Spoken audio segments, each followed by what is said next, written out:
সম্মানিত দর্শক, আসসালামু আলাইকুম। দেশ এবং দেশের বাইরে যে যেখান থেকে আমার ভিডিওগুলো দেখেন সবাইকে অনেক অনেক প্রীত শুভেচ্ছা জানিয়ে শুরু করছি আজকের ভিডিও। তো আজকের ভিডিওটা হচ্ছে একটা আমার এই গরুটার বাছুর হয়েছে। তো এটা নিয়ে ভিডিও বানানোর কারণগুলো একটু আপনাদের বলি। যেহেতু আমি একজন নতুন খামারি, এর আগে আমি মোটা তাজা করছি, ষাঁড় গরু পুষছি, কিন্তু দুধের গাভী পোষা হয় নাই, এটাই প্রথম। তো আমি এই কয়দিনে আজকে হচ্ছে এই বাছুরটা হয়েছে গিয়া 2 তারিখে। তো আজকে হচ্ছে মোটামুটি আপনার 7 তারিখ। তো 5 দিন হলো অলরেডি। তো এই 5 দিনে ভিডিও বানাই নাই। তো এই 5 দিনে আমার উপর দিয়ে অনেক কিছুই গেল, সেগুলাই একটু আপনাদের জানানোর চেষ্টা করব। তো যারা নতুন খামারি তারাই শুধু ভিডিওটা দেখবেন, আর যারা পুরান খামারি আছেন তারা ভিডিওটা না দেখাই ভালো হবে। তো এরকম কেউ পরামর্শও আমাকে দেয় নাই কখনো। তো আমি এই কয়েকদিনে যে বিষয়গুলো ফেস করছি সেগুলো একটু আপনাদের জানাই। তো এটা হচ্ছে মূলত আল্লাহ লাখ লাখ শুক্রিয়া, বলে এই গরুটার বাছুর একাই হয়ে আসছিল। সকালবেলা ঘর খুলে দেখি বাছুর হাইটা বেড়াচ্ছে। তো কপাল একটু ভালো, সেটা হচ্ছে আপনার যে ফুলটা ছিল বা গর্ভফুল যেটা থাকে সেইটা আমি ঘরে ঢুকছি ওই অবস্থায় পড়ছে। তো মাশাল্লাহ ওই দিক দিয়ে অনেকটাই ভালো হয়েছে। অনেকের দেখা যায় বলে বাছুর বড় বাছুর হইলে আপনার দড়ি লাগায় ও টানা লাগে। তো আল্লাহ লাখ লাখ শুক্রিয়া, ওই দিক দিয়ে অনেকটাই সেভ হয়েছি। তারপরে শুরু হইলো আরেকটা কাজ, সেটা হচ্ছে কোনোভাবেই দুধ টানতেছে না। ওই যে গাভীর বাট থেকে যে দুধ টানবে সেটা টানতেছে না।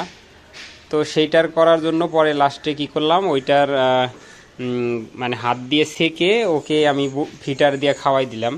তো মাসাল্লাহ তখন 1.5 লিটার 2 লিটারের মতো দুধ একবারে খাওয়াই দিছি, যেহেতু এটা শাল দুধ ছিল। তো তখন সেকতে দিছে আর আমি সেকলাম। তারপরে যখন আমি আবার টানতে গেছি, তো এর মধ্যে আমার গ্যাপটা অনেক পড়ে গেছিলো। ধরেন প্রায় 4 ঘন্টা পরে আমি ওই দুধ টানার 4 ঘন্টা বিরতিতে পরে আমি আবার দুধ টানতে গেছিলাম। তখন আর গরুর দুধ টানতে দিচ্ছিল না, দুধের কালারগুলোও চেঞ্জ হওয়া শুরু হয়েছে। তো এই পরামর্শটা বড় বড় কোনো খামারিও আমাকে দেয় নাই, কিংবা আমি অনেককেই বললাম, কিন্তু কেউ ওই বিষয়ে আমাকে করে নাই। পরে আমাদের এইখানে এক মুরব্বী উনি করলো, বলে এইটা ফাড়ে ঢুকায়া যতই ওই লাফালাফি করুক আপনি করে দুধটা টেনে নেন। তারপরে আমি ফাড় বানায়া মোটামুটি ওই ফাড়ে ঢুকায়া অনেকভাবে বাঁধে 2 দিন ওইভাবে সেকলাম আর কি দুধটা, ওইভাবে টানলাম দুধ। এমনিতেও বাছুরটা যখন আবার দুধ বাছুরটা ছেড়ে দিচ্ছি, বাছুরটা খায়া একবারে হাইগে পায়খানা হয়ে যাচ্ছে, খারাপ হয়ে যাচ্ছে, পুরো দুধটা হজম করতে পারতেছে না। পরে আমি ওই দুধগুলো সেকে সেকে মনে করেন, এমনিতে তো ওটা খাওয়ার মতো না, পরে দুধগুলো ফেলাই দিলাম। মোটামুটি ভালোই এই কয়দিন অনেকগুলো দুধ ফেলানো গেল। তো আজকে 5 দিন আর কি বাছুরটার বয়স।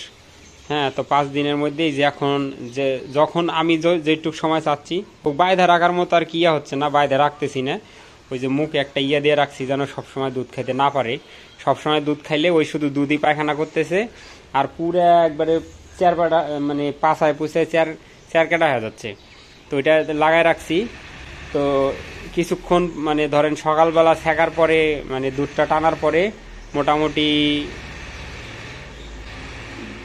1টা পর্যন্ত, ধরেন 8টার সময় দুধ ছেঁকছি, 1টা পর্যন্ত ছেড়ে দেওয়া ছিল।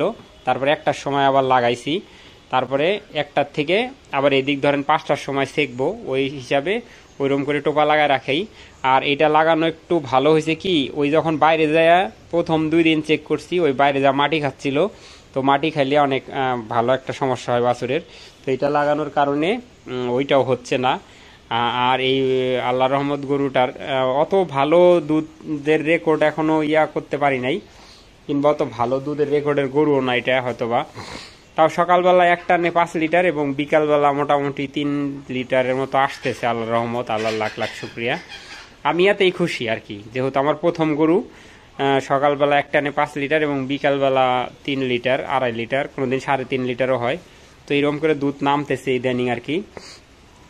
তো এখন পরামর্শটা হচ্ছে কি, আমি যেই ইয়াগুলোর থেকে করলাম, আপনারা কি করবেন, এরকম বাছুর যদি হয় সব সময় আর কি, ওই বাছুর হওয়ার পরে পারলে আপনারা প্রতি ঘন্টায় ঘন্টায় দুধটা টানবেন। এটা শুধু নতুন যারা খামারি তাদের পরামর্শ দিচ্ছি। যারা পুরাতন লেভেলের খামারি আছেন তারা হয়তো এটা করেন, কিন্তু যারা নতুন নতুন তারা এই বিষয়টা জানেনও না, যেমন আমি জানি না। তো যারা আপনার এরকম বাছুর হয় প্রত্যেক ঘন্টায় ঘন্টায় টানবেন, তাহলে আপনার ওই দুধের ইয়াটাও ক্লিয়ার থাকবে। আর যদি বা এটা প্রথম বাছুর, সেই ক্ষেত্রে আরও একটু প্যারা হয়েছে মনে হয় আমার কাছে। তো মাশাল্লাহ এখন আল্লাহর রহমত। আরেকটা জিনিস, এই যে খড় আর ঘাস একসাথে খাচ্ছে।